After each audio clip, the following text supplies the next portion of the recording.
Bismillahirrahmanirrahim. Assalamualaikum warahmatullahi wabarakatuh. Apa kabar anak-anak pagi hari ini?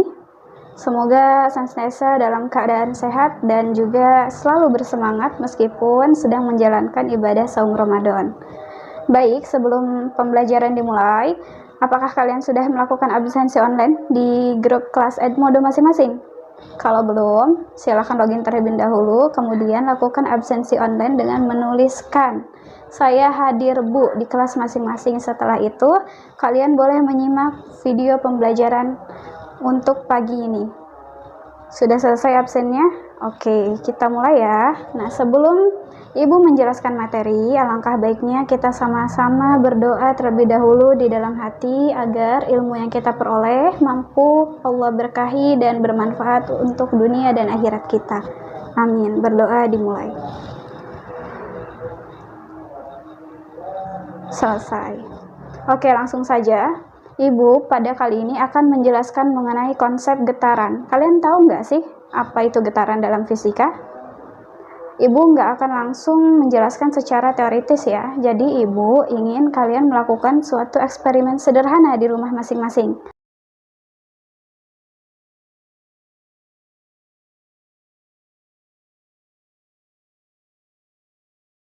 Alat dan bahan yang bisa kalian temui di rumah masing-masing. Kalian punya meja kan? Ya, pasti punya ya. Nah, kemudian sudah meja kalian siapkan, alat yang kedua adalah penggaris. Penggaris punya juga kan? Karena kan di matematika sering digunakan. Meja sudah ada, penggaris sudah ada. Kalian lihat gambar yang ada di samping Ibu. Nah, kalian meletakkan penggaris tersebut di atas meja. Bagian ujung penggaris kalian tarik ke bagian bawah, kemudian apa yang terjadi? Ya, betul, penggaris tersebut akan melakukan gerakan bolak-balik. Kemudian Ibu akan tanya kepada kalian, lalu apa sih definisi getaran itu? Ada yang sudah mengerti dari percobaan yang telah kalian lakukan? Ya, tepat sekali. Jadi, getaran itu adalah gerakan bolak-balik melalui suatu titik kesetimbangan. Jadi, apa bedanya getaran dengan gerak biasa?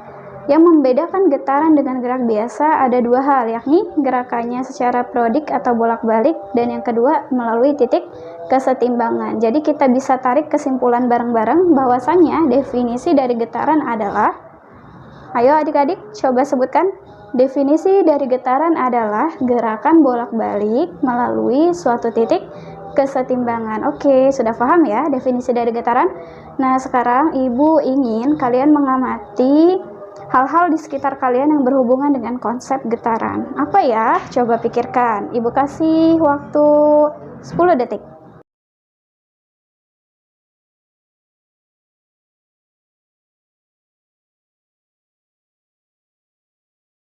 Oke, udah selesai waktunya. 10 detik sudah terpikirkan? Ya. Bagian contoh dari getaran yang paling dekat dengan kita, coba amati tubuh kita. Sudah diamati kira-kira apa ya? Oh ya, coba kalian pegang bagian tenggorokan kalian seperti ini. Oke, sudah. Terus kalian mengatakan huruf A. A. Apa yang kalian rasakan? Ya, betul. Kalian merasakan ada getaran di bagian tenggorokan kalian, karena kan pita suaranya bergetar. Kemudian apa lagi ya? Ada yang hobi bermain musik. Nah, kalau kalian biasa memainkan gitar, ketika kalian petik senar gitarnya, untuk adanya suara, senar gitar itu akan bergetar. Tepat sekali. Nah, itu adalah contoh-contoh getaran yang ada di sekitar kita. Atau kalian pernah merasakan gempa bumi? Nah, gempa bumi juga di sana ada getaran yang terjadi ya. Getaran pada bagian kerak bumi. Ada getaran seismik yang terjadi. Nah, itu tadi sudah definisi getaran sudah, beberapa contoh sudah. Kalian bisa amati contoh lebih banyak lagi di sekitar kalian agar semakin paham. Yang menemukan contoh selain yang Ibu sebutkan, silahkan isi di kolom komentar di bagian akun Edmodo masing-masing. Ibu akan beri nilai tambahan, oke? Nah, dari definisi sudah Ibu jelaskan, contoh-contohnya sudah. Sekarang biasanya ada rumus apa saja sih di konsep getaran? Biasanya dalam getaran muncul dua pertanyaan. Kalau nggak frekuensi getarannya berapa? Yang satu lagi yang ditanyakan periodenya berapa? Kalian udah tahu nggak nih definisi dari frekuensi dan periode? Oke, Ibu akan jelaskan ya. Jadi, frekuensi itu definisinya adalah banyaknya getaran yang terjadi dalam suatu waktu. Jadi, banyaknya getaran yang terjadi dalam suatu waktu punya nama keren. Nama kerennya itu frekuensi. Terus simbolnya kayak gimana? Simbolnya itu dilambangkan dengan F kecil. Jangan ketuker-tuker sama F besar ya. F besar masih ingat nggak apa? Simbol untuk apa? Ya, benar. F besar itu simbol untuk gaya. Besaran gaya punya satuan yang namanya Newton. Sedangkan kalau F kecil itu besaran untuk frekuensi dan dia punya satuan yang bernama Hertz. Ya, betul sekali. Jangan ketukar-tukar ya antara F kecil dan F besar. Karena F kecil dan F besar dalam fisika mempunyai makna yang berbeda. Nah, kemudian apa definisi dari periode? Ibu akan jelaskan melalui gambar di sini. Di sini kan ada gambar suatu grafik koordinat, ada sumbu X dan sumbu Y. Nah, di sini ada titik mula dan titik akhir. Titik mula dan titik akhir tersebut membentuk satu getaran, yakni terdiri dari satu bukit dan satu gelombang. Ketika sumbu X Ibu jadikan sebagai satuan waktu, maka ini dinamakan dengan periode. Jadi, definisi dari periode adalah waktu yang diperlukan untuk melakukan satu kali getaran. Jangan ketukar-tukar ya, simbol periode dengan simbol waktu.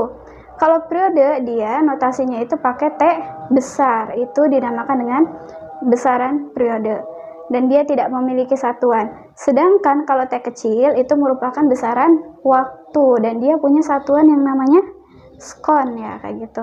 Jadi sekali lagi Ibu ingatkan, jangan sampai tertukar dalam penulisan notasi fisikanya antara F kecil dan F besar, antara T kecil dan T besar. Lalu definisi periode dan frekuensi udah Ibu jelasin. Apa dong hubungan dari kedua hal ini? Nah, mereka punya hubungan. Kalau dalam penulisan rumus, frekuensi nanti ada notasinya N. N itu banyaknya getaran per waktu, itu rumus frekuensi. Dan periode itu T. T sama dengan T per N, banyaknya waktu dibagi banyaknya getaran. Nah, kita bisa tidak menggunakan rumus ini karena kita tahu frekuensi dan periode punya suatu hubungan. Jadi frekuensi itu sama dengan 1 per periode. Jadi periode dan frekuensi itu saling berkebalikan. Jadi F sama dengan 1 per T atau T sama dengan 1 per F. Oke, sampai di sini pembelajaran kita mengenai konsep getaran dalam fisika beserta contoh dan rumusnya. Bagi yang belum mengerti apa yang sudah Ibu jelaskan atau ada pertanyaan-pertanyaan yang bikin kalian penasaran, kalian bisa mengetikkan pertanyaan kalian di grup kelas Edmodo masing-masing dan insya Allah akan Ibu balas satu persatu. Terima kasih. Pembelajaran hari ini Ibu akhiri. Semoga ilmunya bermanfaat dan semangat selalu dalam belajar. Jangan pernah lelah dalam belajar. Assalamualaikum warahmatullahi wabarakatuh.